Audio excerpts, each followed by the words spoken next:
satu sekanan, di mana di sekolah itu semuanya adalah teman-teman saya,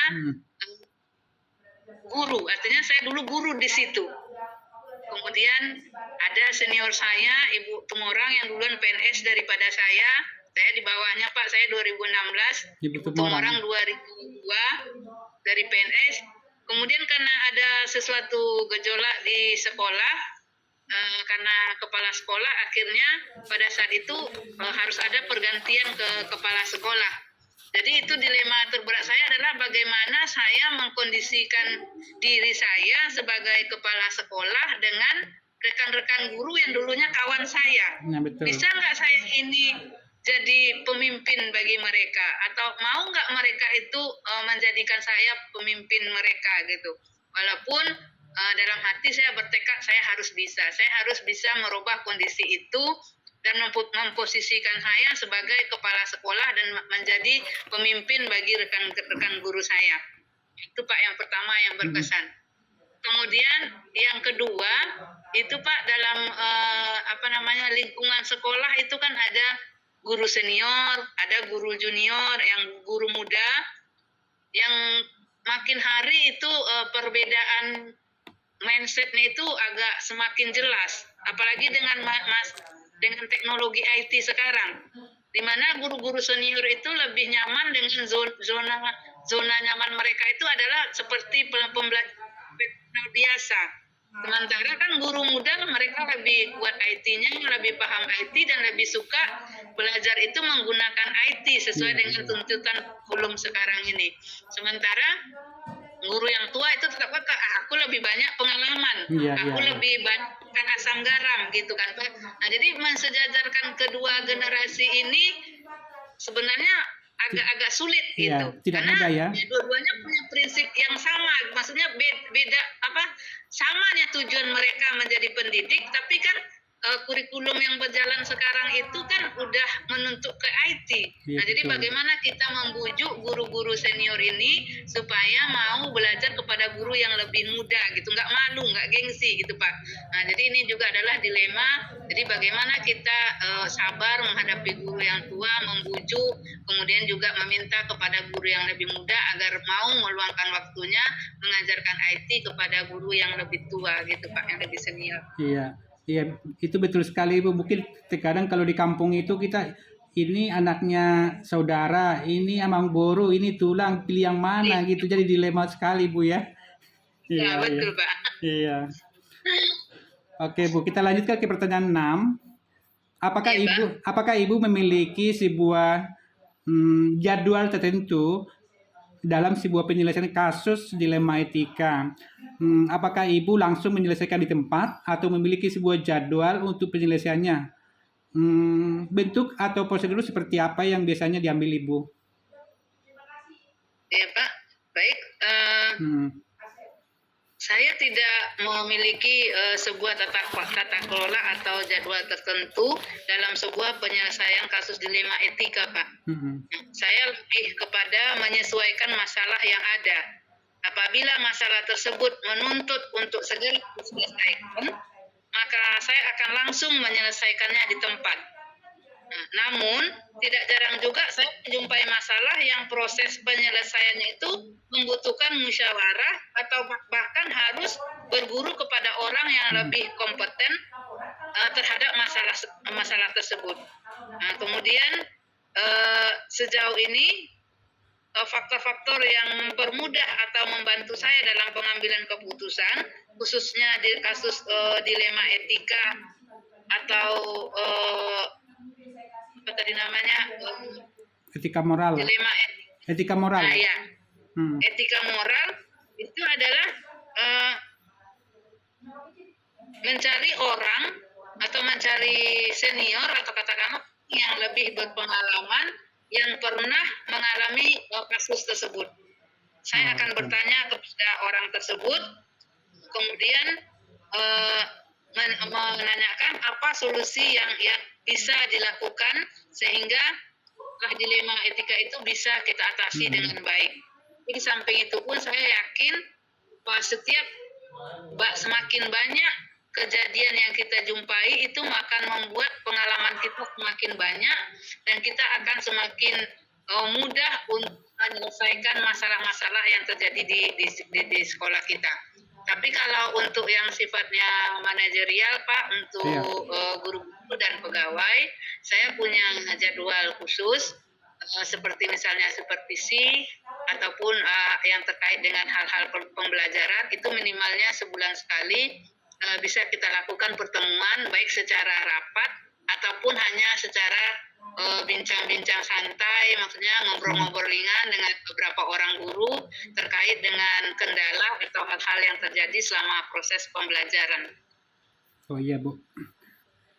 Terus pertanyaan ketujuh, adakah seseorang atau idola Ibu dalam mengambil suatu keputusan? Misalnya Ibu mengalami suatu kasus, langsung Ibu terpikirkan oleh idolanya gitu. Seandainya idola saya ini pasti ini yang diambil keputusannya gitu. Jadi sebagai panutan Ibu lah seperti itu. Ada nggak kira-kira, Bu? Kalau orang tua mungkin udah pastilah panutan kita. Selain orang tua masih ada nggak kira-kira? Kalau idola secara perseorangan, saya rasa nggak punya, Pak. Teman, saya melihat dari beberapa orang senior aja, Pak. Oh, gitu. Kalau kata punya beberapa orang kawan, kemudian saya lihat, oh kalau yang ini dia akan cepat menyelesaikan masalah ini. Kalau si B dia pintar dalam masalah ini. Nah itu aja, Pak. Jadi saya lihat masalah saya, oke, saya tujuannya ke sini. Nah, sepertinya kita akan minta petunjuk ke dia. Kalau masalahnya B, berarti si bapak ini atau si ibu ini yang harus saya tanyakan gitu, Pak. Jadi berganti-ganti aja, Pak, tergantung situasi ya yang saya hadapi gitu, Pak. Oke, atau mungkin yang terakhir, mungkin benteng terakhir kita itu ketika mengambil keputusan itu bahwa kita berserah diri kepada Tuhan Yang Maha Kuasa ya. Itulah yang terakhir. Sebelum kita mengambil keputusannya selalu kita berdoa dulu, ya sujud dulu, nanti supaya diberikan petunjuknya, mungkin seperti itu, Bu ya. Iya, Pak, betul, Pak. Karena itu seperti yang tadi yang sudah saya sampaikan juga di yang sebelumnya, bahwa kita ini manusia adalah yang banyak salahnya dan banyak lupanya. Maka pengaduan kita terakhir adalah kepada Allah Sang Maha Pencipta. Kita mohon bimbingan, kita minta kejernihan akal dan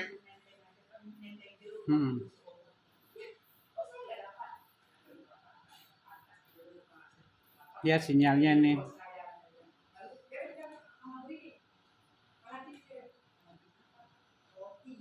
Mati lampu lagi mungkin dia. Mati lampu lagi.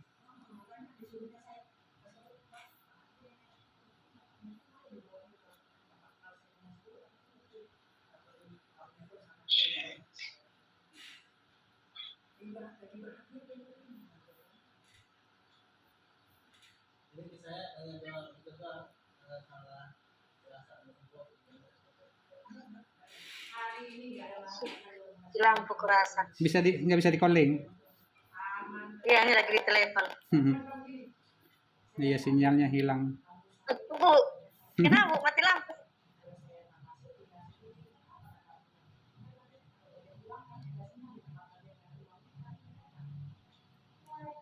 Iya, nggak apa-apa, masuk lagi nggak apa-apa.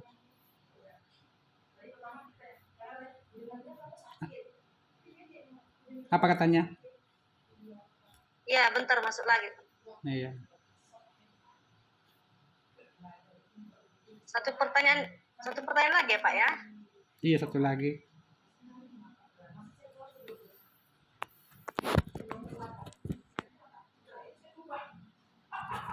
Memang di sini masalahnya lampu lah, Pak. Itu saja, mati hidup.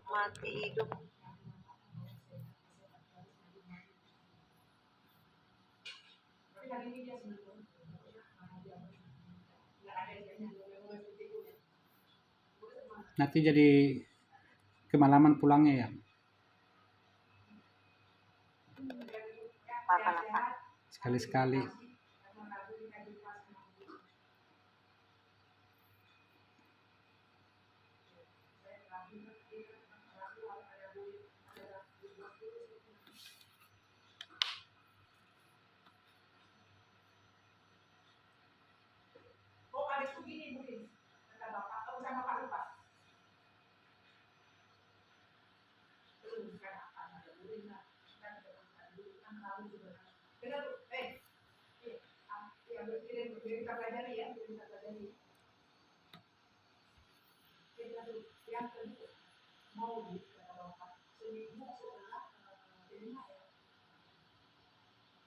Udah Pak, Mas, mati lagi kata lampunya. Ya udahlah nggak apa-apa. Yang penting, ya penting udah tergambar jawabannya, nggak apa-apa. Ya kita tunggu aja Pak, kayaknya mau bergabung lagi.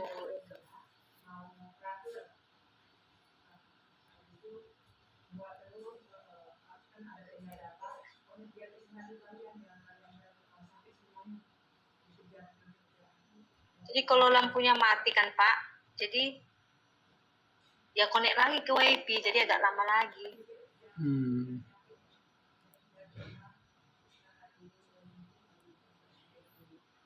Atau meterannya yang turun seperti mungkin. Enggak, memang lampunya Pak mati. Oh, dari PLN. KPM juga kami nih lah kendala. Mati hidup. Iya. Padahal sekolah penggerak bilang gimana mau bergerak. Iya, Pak. Iya.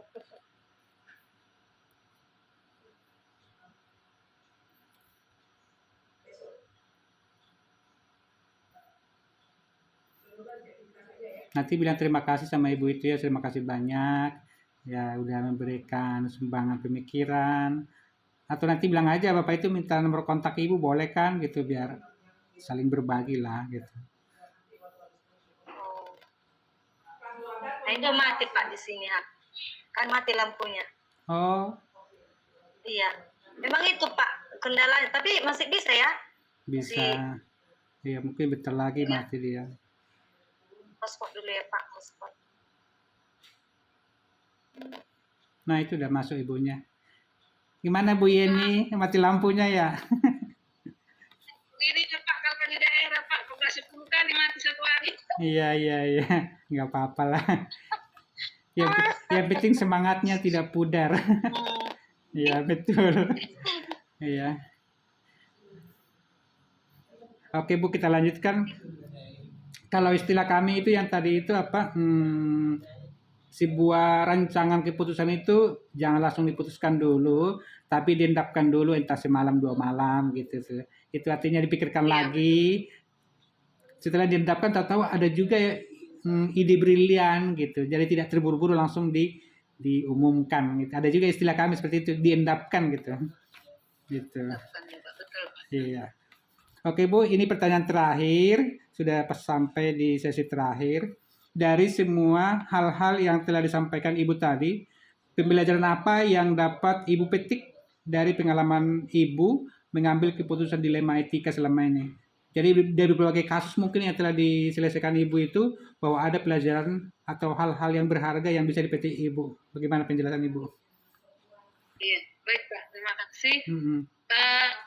Dari berbagai macam pengalaman atau kasus yang terjadi saya berada di sekolah, satu hal ya yang dapat saya ambil petik hikmahnya yang paling besar Pak, bahwa segala sesuatu permasalahan itu akan menjadi ringan, akan menjadi lebih rileks bagi kita sebagai pimpinan apabila kita dalam pengambilan keputusan itu melakukan musyawarah Pak. Musyawarah dengan orang-orang yang ada di sekitar kita, apakah itu kakak kita, guru-guru kita, pegawai kita, bahkan mungkin dengan komite sekolah, ataupun dengan orang tua yang memang kita percaya bisa membantu kita dalam menyelesaikan permasalahan-permasalahan yang terjadi. Ya. Dan biasanya setiap keputusan yang diambil secara musyawarah itu, kemudian tadi ditambah dengan Bapak bilang tadi dengan pikiran yang tenang, dengan hati yang jernih, sudah berserah diri kita kepada Tuhan, kemudian kita sampaikan hasil keputusan itu, saya perhatikan risikonya bisa lebih kecil dia Pak terhadap kita sendiri sebagai pimpinan, karena itu bisa menciptakan suatu kekompakan, kekuatan yang kokoh bagi kita di sekolah jika menghadapi suatu masalah dan masalah itu diselesaikan secara musyawarah.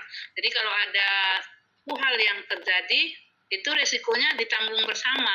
Jadi bisa dikatakan ini bukan keputusan kepala sekolah, bukan keputusan si A, bukan keputusan Wakasek, tapi ini adalah keputusan bersama sekolah. Jadi seperti itu Pak. Jadi saya rasa itulah hal pembelajaran terbaik yang bisa saya ambil, dan tentunya keputusan yang diambil itu karena tadi melibatkan orang banyak, pastinya juga akan bermanfaat untuk orang banyak. Mungkin Pak. Berarti benar-benar kolaborasi itu dijalankan Bu ya. Iya. Harus Pak. semua lini atau semua warga sekolah itu bersinergi untuk mencapai visi lah, kalau kita katakan mencapai visi sekolah seperti itu. Artinya kalau tanpa ada kerjasama tidak akan bisa hidup di abad 21. Karena yang dituntut di abad 21 adalah kolaborasi. Seperti itu Bu ya. Oke. Iya Pak. Oke, terima kasih Bu Yeni dan Ibu Otmoli telah memberikan ide-ide briliannya pada sore hari ini. Ya, semoga apa yang kita berikan itu bermanfaat bagi nusa dan bangsa atau demi kemajuan pendidikan di Indonesia, Bu ya. Oke. Iya, Pak. Semoga kita sehat selalu dan Amin. selalu semangat dalam mencerdaskan anak bangsa. Terima kasih Bu Yeni, terima kasih Bu Hotmauli, terima kasih. Ya Pak, Dadah. semoga sukses ya Pak. Amin, amin, amin, amin. Nanti nomor kontaknya minta Bu ya. Boleh Pak, boleh Pak. Iya. Nah, dari semua orang aja Pak, nanti dikirim. Oke, supaya nanti kita bisa berbagi ide-ide seperti itu. Iya. Iya. Terima kasih banyak Bu Yeni ya, jangan bosan-bosan. Iya, iya. Oke, mohon lip ya. Ya, Iya, kita Pak, sore, dadah Pak. sore ya.